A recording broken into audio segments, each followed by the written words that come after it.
चेन्नई के ऐतिहासिक MA. Chidambaram stadium की स्पिन अनुकूल पिच पर आज आईसीसी पुरुष टी20 विश्व कप 2026 का 48वां मुकाबला भारत और जिम्बाब्वे के बीच खेला गया। समंदर के किनारे बसे इस मैदान की उमस और गर्माहट के बीच जब भारतीय कप्तान सूर्य कुमार यादव और जिम्बाब्वे के अनुभवी कप्तान सिकंदर रजा टॉस के लिए मैदान के बीचों बीच आए तो सिक्का भारत के पक्ष में गिरा। सूर्या ने बिना किसी संशय के पहले बल्लेबाजी करने का साहसी फैसला किया, क्योंकि वे जानते थे कि चेपॉक की इस पिच पर रात में लक्ष्य का पीछा करना और भी चुनौतीपूर्ण हो जाता है। चेन्नई के एम.ए. चिदंबरम स्टेडियम की उमस भरी दोपहर में जब भारतीय पारी का आगाज हुआ तो पूरा चेपॉक स्टेडियम इंडिया इंडिया के नारों से गूंज उठा। भारत की ओर से नई सनसनी अभिषेक शर्मा और अनुभवी ईशान किशन की विस्फोटक सलामी जोड़ी क्रीज पर उतरी। जिम्बाब्वे के सबसे भरोसेमंद तेज गेंदबाज रिचर्ड नगारवा ने अपनी नई गेंद के साथ आक्रमण की शुरुआत की, लेकिन उनके चेहरे पर चिंता की लकीरें तब उभर आईं जब दूसरी ही गेंद पर अभिषेक शर्मा ने अपने हाथ खोले। अभिषेक ने पैर बाहर निकालकर एक अत्यंत दर्शनीय और तकनीकी रूप से सटीक कवर ड्राइव जड़ा, जिसने बाउंड्री की रस्सियों को इतनी तेजी से छुआ कि फील्डर को हिलने तक का मौका नहीं मिला। दूसरे छोर पर ईशान किशन भी शांत बैठने वालों में से नहीं थे। जब ब्लेसिंग मुजरबानी अपनी 145 किलोमीटर प्रति घंटे की रफ्तार के साथ आए तो किशन ने उनकी गति का शानदार इस्तेमाल किया। उन्होंने पिच पर थोड़ा पीछे हटते हुए बैकवर्ड पॉइंट के ऊपर से एक गगनचुंबी और गूंजता हुआ छक्का जड़कर जिम्बाब्वे की गेंदबाजी आक्रमण की दिशा और दशा दोनों बिगाड़ दी। इन दोनों खूंखार बल्लेबाजों ने पावर प्ले के प्रतिबंधों का ऐसा भरपूर लाभ उठाया कि 6 ओवरों की समाप्ति तक भारत का स्कोर बिना किसी नुकसान के 68 रनों के पार पहुंच गया था।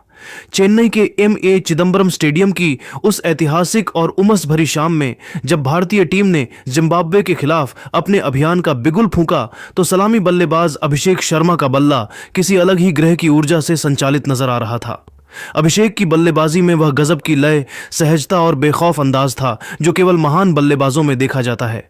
उन्होंने विशेष रूप से जिम्बाब्वे के सबसे अनुभवी लेग स्पिनर रयान बर्ल को अपने विनाशकारी निशाने पर लिया। बर्ल के उस एक ऐतिहासिक ओवर में अभिषेक ने अपनी शारीरिक शक्ति और टाइमिंग का ऐसा खौफनाक मुजाहिरा पेश किया कि स्टेडियम में मौजूद हर दर्शक दांतों तले उंगलियां दबाने पर मजबूर हो गया। अभिषेक ने मिड विकेट और लॉन्ग ऑन की बाउंड्री के ऊपर से 3 लगातार और विशालकाय छक्के जड़कर न केवल रनों का अंबार लगाया बल्कि जिम्बाब्वे के गेंदबाजी आक्रमण के आत्मविश्वास को भी चकनाचूर कर दिया।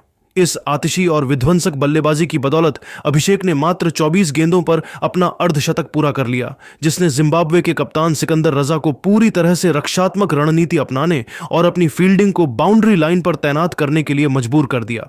हालांकि जब अभिषेक अपनी इस पारी को एक यादगार शतक की ओर ले जाते दिख रहे थे तभी 55 रनों के निजी स्कोर पर सिकंदर रजा ने अपने अनुभव और चतुराई का परिचय दिया।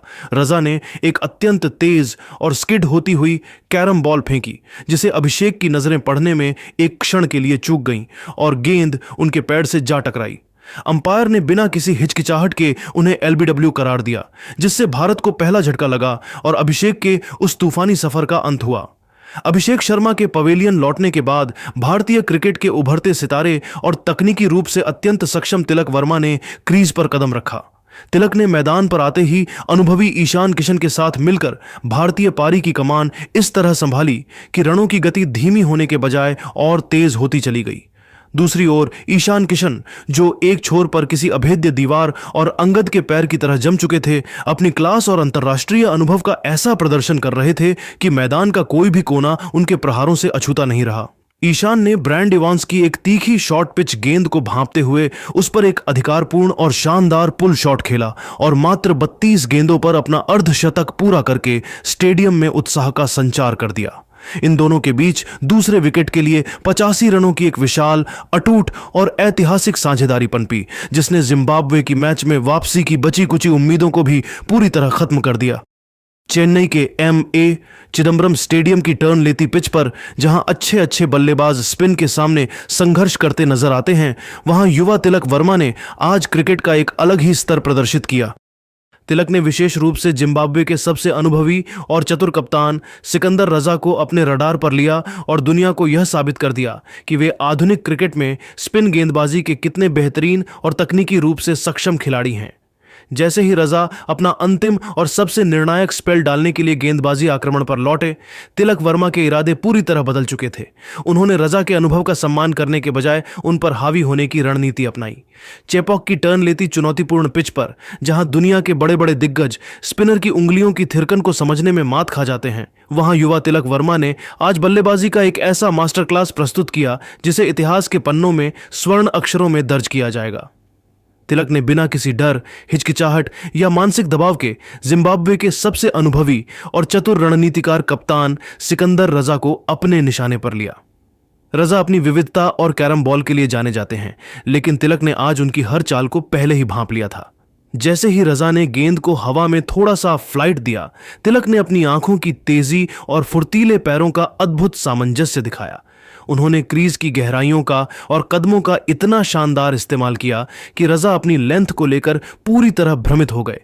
तिलक ने एक बार नहीं बल्कि 2 बार बिजली की फुर्ती से आगे बढ़कर रजा की स्पिन को पिच पर ही खत्म किया और लॉन्ग ऑन की बाउंड्री के ऊपर से 2 ऐसे प्रचंड, गगनचुंबी और कान फाड़ देने वाले छक्के जड़े कि पूरे स्टेडियम में शोर का एक ऐसा ज्वार उठा जिसे मीलों दूर सुना जा सकता था।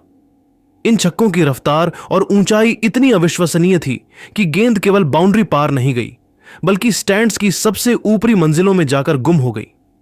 तिलक के इन विनाशकारी और साहसी प्रहारों ने न केवल सिकंदर रजा के व्यक्तिगत मनोबल को तार तार कर दिया, बल्कि पूरी जिम्बाब्वे टीम के गेंदबाजी अनुशासन को भी हिलाकर रख दिया। चेपॉक स्टेडियम में मौजूद हजारों क्रिकेट प्रेमी अपनी सीटों से उछल पड़े और पूरे स्टेडियम में एक ऐसा उन्माद फैल गया जहां हर तरफ केवल तालियों की गड़गड़ाहट और तिलक तिलक का शोर था। तिलक वर्मा की आज की इस पारी की सबसे विशेष बात यह थी कि इसमें केवल रॉ एग्रेशन नहीं थी, बल्कि इसमें एक उच्च स्तर का आत्मविश्वास, अटूट धैर्य और एक परिपक्व फिनिशर की मानसिकता साफ झलक रही थी। वे बहुत ही बारीकी से मैच की परिस्थिति को पढ़ रहे थे। उन्हें बखूबी पता था कि कब स्ट्राइक रोटेट करके सिंगल चुराना है और कब गेंदबाज की छोटी सी गलती पर बाज की तरह टूट पड़ना है। हमले और रक्षा के बीच का यह जो गजब का संतुलन उन्होंने बनाए रखा, वही उनकी महानता का परिचायक बना।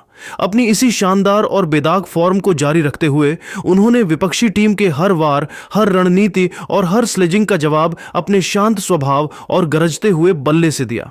अंतिम परिणाम यह हुआ कि उन्होंने मात्र 29 गेंदों पर अपना शानदार और धमाकेदार अर्धशतक पूरा कर लिया।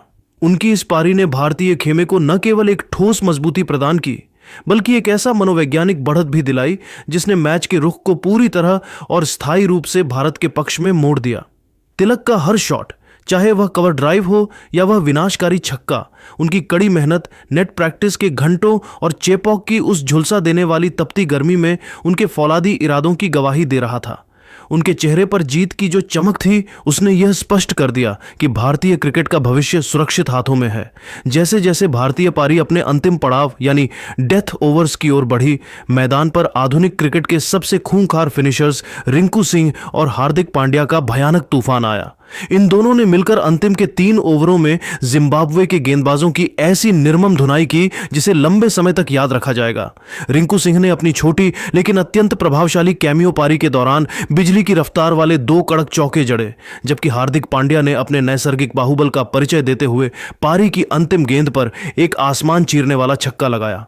इन सामूहिक और विध्वंसक प्रयासों की बदौलत भारतीय टीम ने निर्धारित 20 ओवरों के खेल की समाप्ति के बाद 3 विकेट के नुकसान पर 224 रनों का एक विशाल, गगनचुंबी, हिमालय जैसा और पहाड़ नुमा स्कोर बोर्ड पर टांग दिया। यह विशाल स्कोर न केवल जिम्बाब्वे के लिए एक भारी मानसिक दबाव पैदा करने वाला था, बल्कि इसने चेपॉक के सुनहरे इतिहास में T20 विश्व कप के एक ऐसे यादगार अध्याय को जोड़ दिया जिसकी कल्पना करना भी किसी भी विपक्षी टीम के लिए किसी डरावने सपने से कम नहीं था। भारतीय खेमे में अब जीत का पूरा भरोसा था, क्योंकि उन्होंने जिम्बाब्वे के सामने एक ऐसी चुनौती पेश कर दी थी जिसे पार करना नामुमकिन लग रहा था।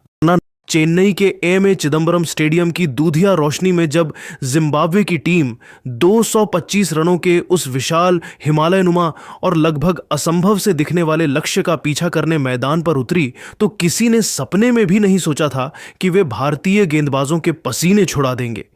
जिम्बाब्वे की शुरुआत किसी सामान्य पारी जैसी नहीं, बल्कि एक सुनियोजित जवाबी हमले की तरह थी। सलामी बल्लेबाज ब्रायन बेनेट और तादिवान आशे मारूमानी ने क्रीज पर कदम रखते ही भारतीय तेज गेंदबाजों के खिलाफ मोर्चा खोल दिया और यह स्पष्ट संदेश दे दिया कि वे इतनी आसानी से हथियार डालने वाले नहीं हैं। विशेष रूप से ब्रायन बेनेट ने अर्शदीप सिंह के पहले ही ओवर में अपनी आक्रामकता का ऐसा खौफनाक परिचय दिया कि भारतीय खेमे में अचानक बेचैनी और तनाव का माहौल व्याप्त हो गया। बेनेट ने उस ओवर में 2 कड़क चौके और एक गगनचुंबी छक्का जड़कर भारतीय कप्तान सूर्य कुमार यादव को रक्षात्मक रणनीति अपनाने पर मजबूर कर दिया।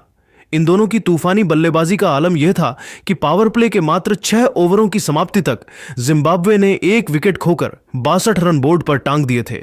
उस समय स्टेडियम में मौजूद दर्शकों को लगने लगा था कि आज जिम्बाब्वे कोई बड़ा उलटफेर कर भारत को कड़ी टक्कर देने वाली है। लेकिन ठीक इसी नाजुक और निर्णायक मोड़ पर कप्तान सूर्या ने